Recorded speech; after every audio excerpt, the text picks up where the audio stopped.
Junior ডাক্তারদের আন্দোলন নিয়ে মমতা ব্যানার্জি জেলবার হয়ে গেছেন। হসপিটাল চলছে না, প্রশাসন আস্তে আস্তে ভেঙে পড়ছে, সারা সময় ডাক্তারদের সঙ্গে আছেন, আমরাও আছি। তাই তিনি চিফ সেক্রেটারি দিয়ে তাদের ডেকে পাঠিয়েছেন কথা বলার জন্য।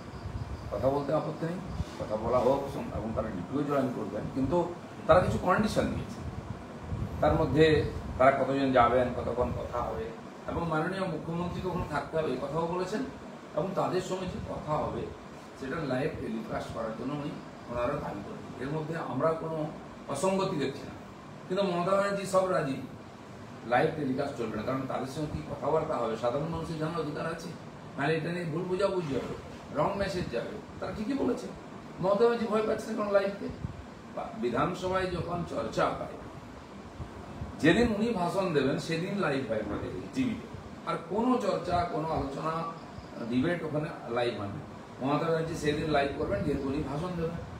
ঠিক সেরকম আমরা দেখেছি তার প্রথম দিন থেকে প্রশাসনিক যে মিটিং তিনি করেন জেলায় জেলায় গিয়ে, সেখানে পাঠশালা চালান, সেখানে ভিডিও থেকে ওসি থেকে সবাইকে চমকান ধমকান, লোককে দেখান যে আমি তোমাদের জন্য কত করছি, কড়াকড়ি হয়েছে, সেগুলো লাইভ হয়, মানুষ দেখতে পায় টিভিতে।